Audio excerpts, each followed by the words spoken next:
good morning, it's time for coffee because it's currently 8 in the morning. I usually don't record videos until the afternoon, so the lights are extra bright this morning. But anyways, here's the thing, the YouTube channel just surpassed 250,000 subscribers. We're starting to get to a point where it's a number that I can't really imagine, right? Like I can't imagine what a group of 250,000 people would really look like. I mean, I'm sure I could find photos, but you get what I'm trying to say, right? There is no way that I would ever imagine, like say for example, me on a stage and 250,000 people in front of me. Well, if that were to be the case, I definitely would not be drinking coffee so comfortably.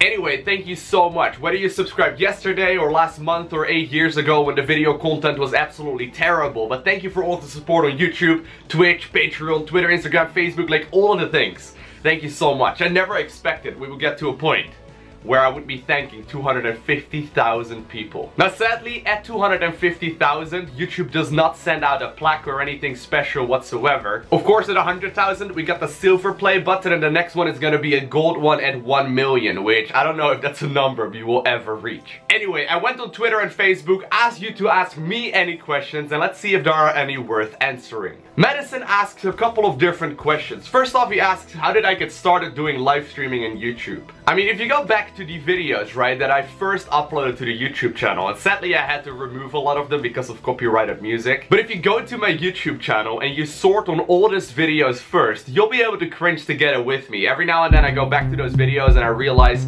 that they were absolutely awful.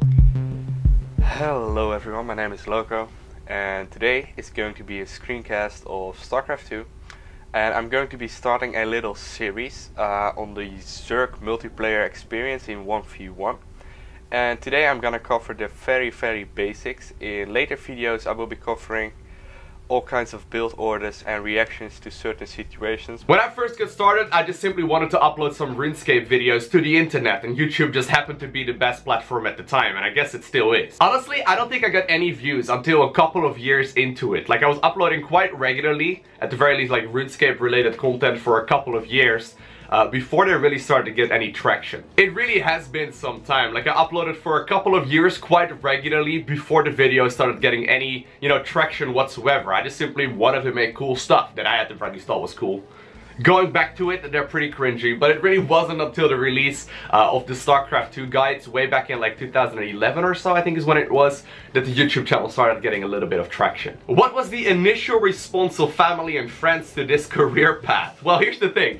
It never was a career path initially, right? Like I just wanted to upload videos, and I think that most people knew that I uploaded videos, and at some point, of course, initially I didn't use my voice at all, right? But at some point I started adding like a camera to the videos, and then I also, of course, had voiceovers to the videos, and I guess some people thought I was maybe a little bit strange, but nobody really said that to my face at the very least. To be fair though, I didn't really care about it either. Like I was a little bit nervous when I first started putting my face and voice and whatnot in these videos, but I honestly didn't really care about what family and friends would say. I mean, I think it was about 18 or 19 or so when I first started putting my face on the internet, and here's the thing that really worried me, more so than what family or friends would think, is what the internet would think, right? Just because you know that if you've got any insecurities whatsoever, the internet will point them out and very much so judge you. And of course, over time, friends and family did find out, and while maybe friends will give you a hard time every now and then, I've never really heard a negative response. Loko, do you ever get really angry or rage at StarCraft after losing against annoying playstyles for multiple games? Well, if you watch the live stream, you'll probably know that I may get a little bit flustered after losing like 3 or 4 in a row, but I don't think I ever really truly get upset. I mean, sure, there are days where I play much better than others, but, it's not gonna get to a point where I'm gonna be like smashing my keyboard against the wall and punching my fist at the door. Honestly, at this point, I've played the game so much where the game has almost like forced me into becoming a calm person, because otherwise, I don't think I would be able to stick with it. And honestly, even though you call it an annoying strategy, if you would have played better, you would have won. What do I use to record and edit videos? So I actually recently made a setup page. I'll link that down below the like button in the description of this video. But software wise, I essentially use everything from Adobe. Look, do you think that the new major update of StarCraft will suck? I'm assuming he's referring to the one that's coming out in just a couple of months, with the removal of the mothership core, the changes to the investor, and a whole lot of other mech buffs as well.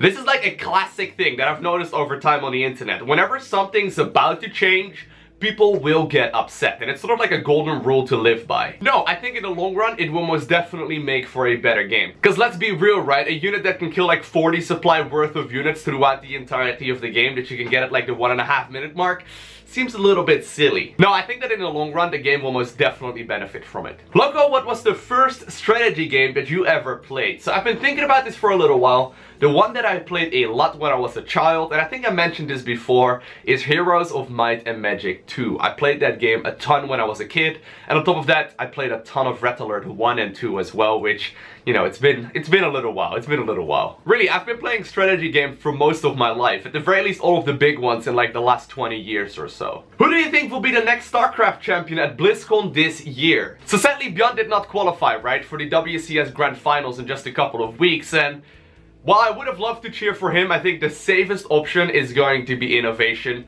Innovation is just an absolute beast in StarCraft 2 right now. I don't think there's much of a dispute whether or not he's the best player on the planet.